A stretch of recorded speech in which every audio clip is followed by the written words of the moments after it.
امام حسین کے خیمے جلائے گئے تھے۔ اسی سال لبنان کے لوگوں نے حکومت کی کرپشن اور سیاسی نظام سے تنگ آ کر حکومت کے خلاف پروٹیسٹ کیے۔ لوگ خود کو حسینی کہنے لگے اور کالے جھنڈے اٹھا کر پروٹیسٹ کرنے لگے۔ ان پروٹیسٹرز پر بھی گورنمنٹ نے ٹیئر گیس چھوڑی اور کئی لوگوں کو اریسٹ بھی کیا گیا۔ لیکن اس پروٹیسٹ کے 2 ہفتے بعد ان کے پرائم منسٹر سعد حریری نے ریزائن کر دیا۔ توجہ الیکم بہذا الخطاب۔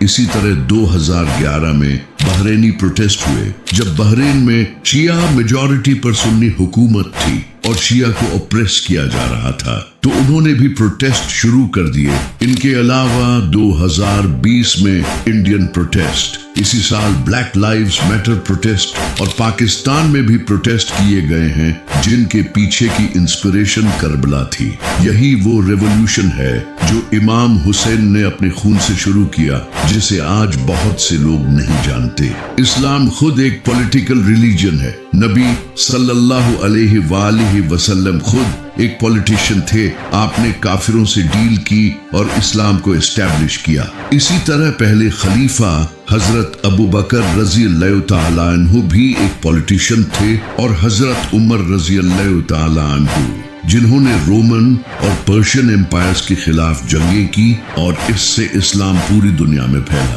امام علی علیہ السلام بھی پولیٹیشین تھے، جو کہ حضرت ابو بکر، عمر اور عثمان کے دور میں حکومت کے ساتھ رہے اور انہیں مشورے دیتے تھے اور اپنے دور میں بھی حکومت کی۔ اسی وجہ سے اسلام ایک پولیٹیکل ریلیجن ہے۔ اسلام کا خود کا خلافت سسٹم ہے۔ یہ دین حکومت کرنے کے لیے ہی بنا ہے۔ اگر مسلمانوں پر کافر حکومت کریں گے تو مسلمانوں کی نماز اور روزے کا کوئی فائدہ نہیں ہوگا۔ یہ کافر ظلم کریں گے اور مسلمان کچھ نہیں کر پائیں گے، جو کہ آج آپ فلسطین میں دیکھ سکتے ہو۔ اسی وجہ سے سب سے پہلے ہمیں پولیٹیکل ایکٹیو ہونا پڑے گا اور اللہ کی حکومت قائم کرنی پڑے گی، ورنہ ہماری نمازوں کا کوئی فائدہ نہیں۔ اسی وجہ سے علامہ اقبال نے کہا تھا کہ لوگ جس دین کو مسجدوں میں تلاش کرتے ہیں، وہ دین کربلا کی زمین پر پڑا ہے۔